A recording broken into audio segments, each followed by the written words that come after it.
welcome to Assam experience ADRE preparation আপোনালোকে start কৰিলে নেকি আৰু যদিহে নাই কৰা তেতিয়াহ'লে আপোনালোকে অতি সোনকালে ষ্টাৰ্ট কৰি দিয়ক কাৰণ এডিআৰই নটিফিকেশ্যন আহিব বা অন্য এক্সামসমূহ যেনেকৈ এছআই এক্সাম বা আছাম পুলিচ বা ডিএমই সেইবিলাকৰ নটিফিকেশ্যন আহিব বুলি আপোনালোকে ৰৈ নাথাকিব গতিকে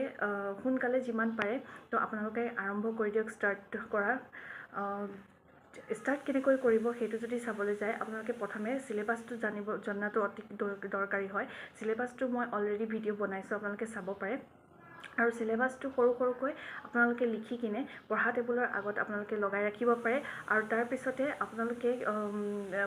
প্ৰিভিয়াছ ইয়েৰ কুৱেশ্যন পেপাৰখিনি আপোনালোকে চাই পিনে তাৰ পৰা টপিকবিলাক উলিয়াব পাৰে নিজে যে কোনখিনি ইম্পৰ্টেণ্ট হয় মানে কি টপিকৰ ওপৰত বেছিকৈ আহিছে সেইবোৰ প্ৰথমে আৰম্ভ কৰিব পঢ়িবলৈ তাৰ পিছতে অন্য যিবিলাক টপিক আছে সেই টপিকবিলাক পঢ়ি যাব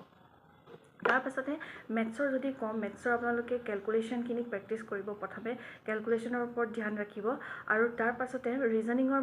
যদি চাবলৈ যায় ৰিজনিঙৰ যিবিলাক মিসেলেনিয়াছ টপিকছ হয় সেই টপিকসমূহ আগতে কৰি ল'ব তাৰ পিছতে পাজলবিলাক দিয়া থাকে সেই পাজলবিলাক ষ্টাৰ্ট কৰিব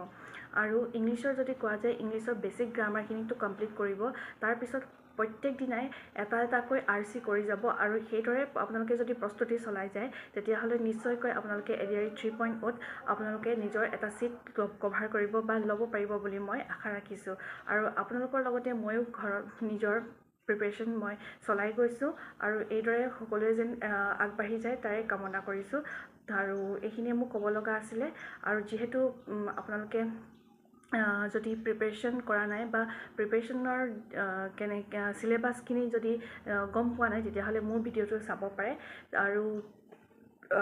যদি টপিকছবিলাক PYQছখিনি লাগে PYQছৰ ওপৰতো মই ভিডিঅ'ছ আনিম তেতিয়াহ'লে আজিলৈ আহিছোঁ বাই বাই